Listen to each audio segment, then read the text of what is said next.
Bonjour à tous, je suis Angélique de la chaîne Mes Envies Créatives et je vous remercie de me rejoindre pour une nouvelle vidéo. Petite vidéo pour faire une carte boîte et j'avais envie d'utiliser également ces tampons-là de la société Globleland. Donc voilà, on va faire ça ensemble. Alors pour commencer, j'ai pris du cardstock que j'ai coupé à 21 cm sur 23. Et donc maintenant, je vais faire un marquage. Alors pour ça, moi j'utilise une planche de rainurage, voilà, je cherchais le nom, de chez Artemio. Alors après, on peut utiliser une planche de rainurage comme on peut le faire tout simplement, faire des marques et faire au trait avec un plioir ou un stylet. Il n'y a pas forcément besoin d'avoir ce genre de matériel pour le faire. Donc, je prends dans la largeur, enfin dans la plus grande largeur, donc dans la largeur qui fait 23 cm. Et je vais marquer un premier pli à 5,5 cm. Ensuite, je vais marquer un pli à 8,5, un autre à 14,5 et ensuite un à 17,5. Voilà. Ensuite, donc, je tourne ma feuille et donc dans les 21 cm, donc je mets un pli à 3 cm de chaque côté. Voilà. Et donc, voilà ce que ça nous donne. Ensuite, donc là, je vais pouvoir ranger ma planche de rainurage. Alors, j'ai au milieu, j'ai un rectangle qui fait donc 6 cm de longueur sur 3 cm de hauteur. Et donc là, au niveau du bord, je vais faire une marque à 3 cm. Donc, je vais le faire en haut et je vais le faire de l'autre côté également. Voilà. Ensuite, donc, je vais prendre un plioir, donc ce qu'on peut utiliser dès le début pour faire le rainurage si on n'a pas de planche de rainurage. Et je vais relier donc le point ici, donc le milieu, la marque que j'ai fait, je vais la relier au bord là.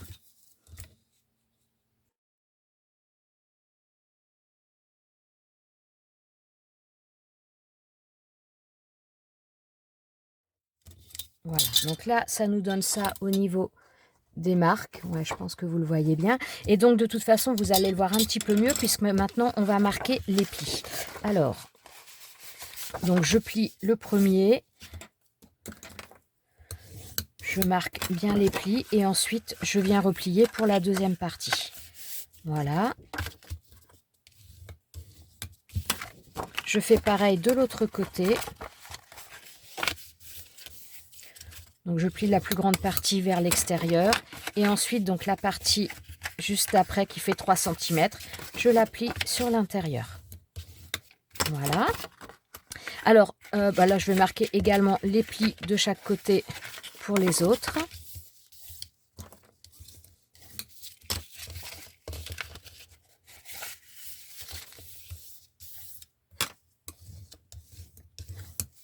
Voilà. Alors maintenant, il reste les deux plis là à faire. Alors, j'espère que je les ai... Ouais, c'est bon. Alors, hop.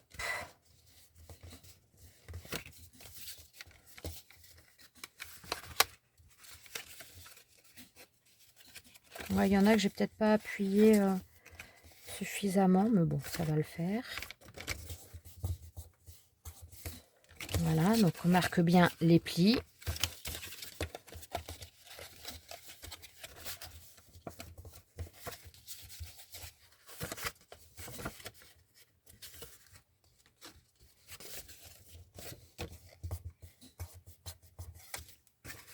Voilà.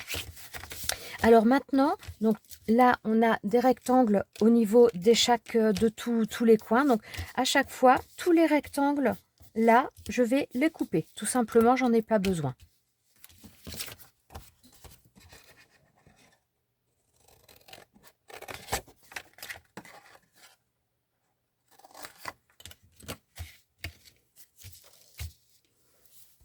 Alors, au ciseau, au cutter, à la règle, après c'est comme vous voulez. J'avoue que j'ai tendance souvent à préférer, moi, le cutter et la règle. En plus, c'est pas toujours évident de voir avec les couleurs. Des fois, c'est plus facile de faire quelque chose de bien droit. Enfin, en tout cas, dans mon cas, c'est plus facile souvent avec la règle et le cutter.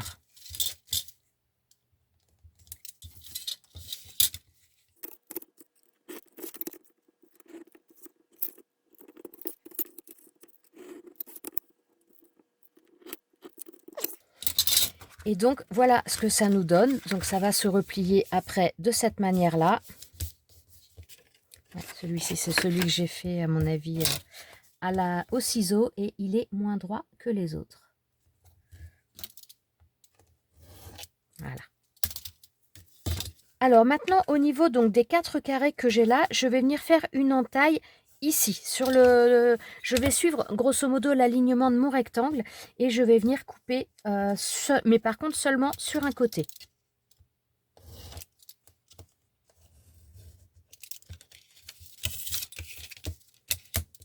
Et donc, je fais la même chose des deux côtés, hein.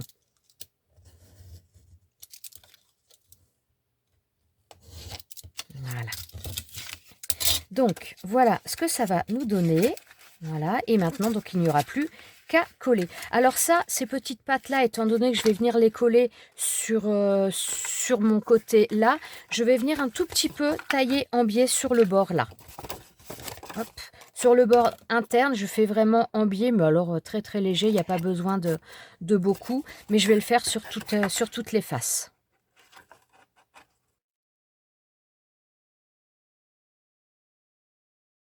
Et donc maintenant, je vais venir coller donc non, avant de coller ces petites pattes là, je vais aller découper mes papiers décor et je vais coller mon papier décor à l'intérieur. Alors voilà, j'ai coupé 2 papiers décor, donc ils font 5,5 cm sur 14,5 cm. J'en ai fait 2 puisque il y en a un que je vais mettre à l'intérieur et il y en a un que je vais mettre à l'extérieur. Donc je vais venir déjà coller le premier. Donc on utilise de la colle, du double face, ce que l'on a, ce que l'on veut, ce que l'on préfère. Moi je vais utiliser à la fois et de la colle et du double face en fonction des éléments que je vais coller. Alors par contre, si vous prenez un papier avec des motifs, faites bien attention par contre en fonction des différents papiers où vous les mettez à être par contre dans le bon sens. Donc voilà, je vais coller celui-ci, je vais tout de suite coller sur l'arrière dès maintenant. Alors voilà, maintenant je vais venir coller mes petites pattes là, je vais venir les coller sur l'intérieur. Donc je vais par contre là utiliser du double face.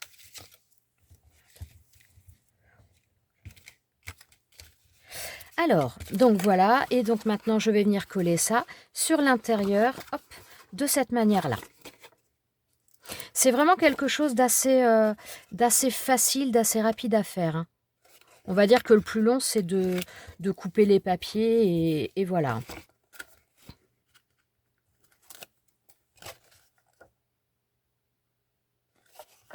Hop.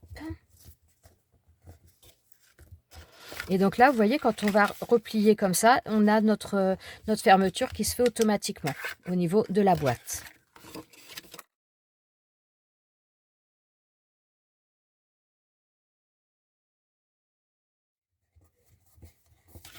Donc voilà, ça nous donne ça. Alors maintenant, je vais mettre un petit peu, je vais aller découper les papiers pour agrémenter un petit peu toute cette chose, toute cette boîte. Alors, je ne sais pas, j'ai pas appuyé correctement au niveau de, comment dire, visiblement de mon téléphone. Alors là, je suis en train de mettre les papiers décor. Je vais vous redonner un petit peu les dimensions des différents papiers parce que je ne sais pas où ça a arrêté de filmer. Alors, je vais vous redonner un petit peu ça. Donc, j'ai mis mon papier à l'intérieur. Donc, le papier à l'intérieur fait... Alors, attendez, j'ai encore mes papiers. Voilà, il fait 5,5 cm sur 14,5. Donc, le papier que j'ai mis à l'intérieur et j'ai mis un autre papier également à l'extérieur. Ensuite, j'ai fait 4 papiers de la même grandeur qui font 2,5 cm sur 14,5 que j'ai collé à l'intérieur ici, là, et j'ai collé exactement le même sur les deux faces externes également. Ensuite, donc là j'ai repris, donc j'ai pris deux papiers différents mais les mêmes dimensions et donc il fait 5 cm sur 14,5 cm. Donc j'en ai collé un ici. Donc il faut faire toujours attention au niveau des motifs puisque là j'avais un motif à l'intérieur, donc être toujours un petit peu dans le même sens, pas se tromper là-dessus. Donc j'ai mis un papier ici et j'ai mis le même motif de l'autre côté. Voilà. Et donc là ça nous donne ça. comme ça, je pense que vous voyez pas trop mal. Et donc maintenant, il me reste le papier à mettre ici. Et là, j'ai décidé d'utiliser un papier vert comme ça, pailleté. Donc, je vais utiliser de la colle. Là, tous les papiers, je les ai collés tous avec de la colle. Voilà.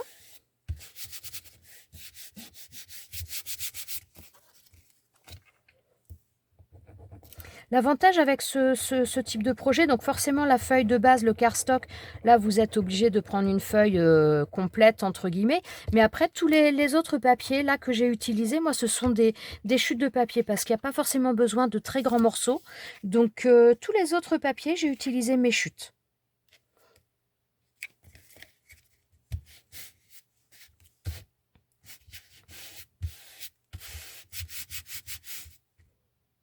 Voilà. Et donc là, ça nous donne ça. Donc là, ma carte boîte est presque finie. On va juste faire quelque chose pour maintenir la carte fermée. Alors, carte boîte, parce que quand on l'ouvre, donc là, ça fait une boîte. Donc, on peut mettre des choses qui ne sont pas en épaisseur. Par exemple, une carte cadeau, un chèque, peu importe. Voilà, vous pouvez le mettre à l'intérieur, refermer, avec le petit mot également. Vous pouvez refermer. Et donc, voilà, ça fait une carte plutôt sympa. Et après, la personne peut l'utiliser également en boîte. Il suffit tout simplement de mettre au niveau des rabats, de mettre dans l'autre sens. Et donc là, ça nous fait une boîte. Donc voilà, je trouve ça plutôt sympa. Maintenant, donc on va faire le système de fermeture. Alors, je vais prendre un papier, une bande de papier comme ça. Je vais prendre... Ouais, je vais prendre cette couleur-là.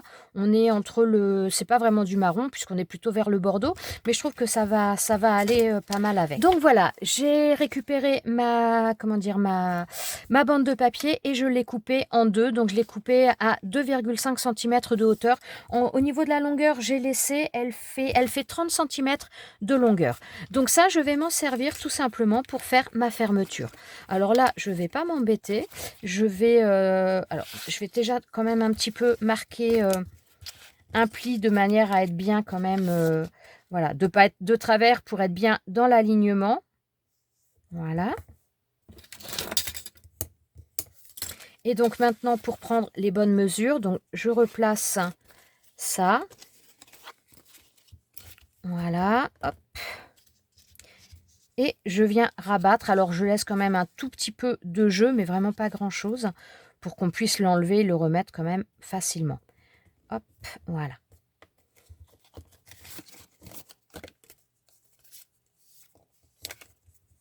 Alors là, on voit que finalement, j'ai pas vraiment coupé droit tout à l'heure, donc on va récupérer ça tout de suite. On va corriger. Alors là, mon papier, il est un peu abîmé par contre sur le bord. Alors, ce que je vais faire, donc maintenant que j'ai plié, je viens prendre ma règle et mon cutter et je vais corriger les choses qui ne me plaisent pas.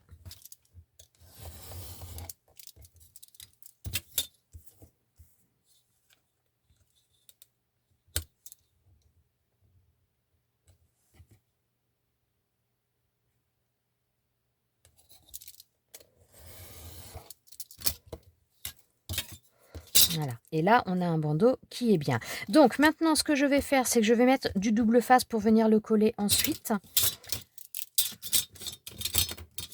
Donc, je vais me faire un petit repère. Voilà, de manière à avoir la distance pour mettre le double face. Je reprends mon double face de tout à l'heure, qui colle très très bien. Hop là. Alors, avant de le coller, par contre, je vais faire autre chose. Donc, au niveau de ces tamponnages, j'ai pris un petit peu d'avance et j'ai fait ce tampon là.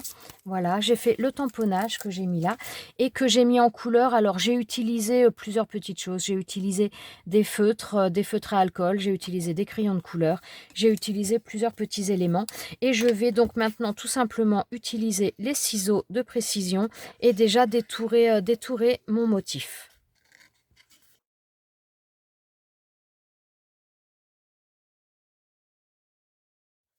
Alors, donc là, j'ai mon dessin qui est détouré. Donc, je vais venir mettre ma bande de papier là et je voulais mettre mon dessin, mais je trouvais qu'il manquait quelque chose. J'ai fait également une découpe, donc dans une de mes chutes de papier de Noël. Voilà, j'ai fait cette découpe-là. C'est un die qui vient de chez Action, donc j'ai utilisé ce die-là festonné. Donc là, je vais installer ça parce que je vais le mettre derrière. Ça va permettre de maintenir un petit peu le tout. Je vais mettre ça derrière. Je vais venir coller ensuite ma bande là et je vais venir rajouter mon tamponnage sur le dessus. Donc là, ce que je vais faire, c'est que je vais mettre également du double face ici.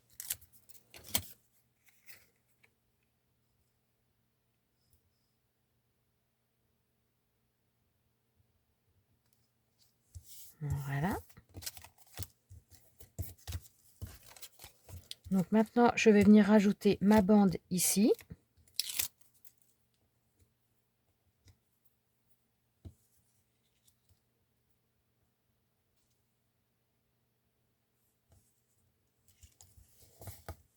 Voilà, et maintenant je vais pouvoir venir coller mon tamponnage ici. Donc là, comme j'ai quand même pas mal de différentes épaisseurs, je vais mettre du double face puisqu'il est vraiment très très costaud. Donc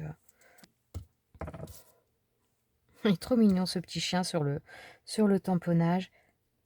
Voilà. Et donc maintenant, je n'ai plus qu'à venir le mettre sur ma carte.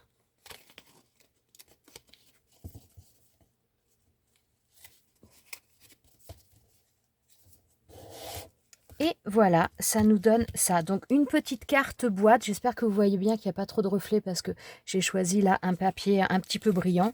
Donc voilà, ou on peut mettre un papier ici, mettre un mot là, ou alors voilà, on met à l'intérieur le petit cadeau que l'on veut mettre, que ce soit carte cadeau, chèque ou autre. On peut mettre le petit mot dedans.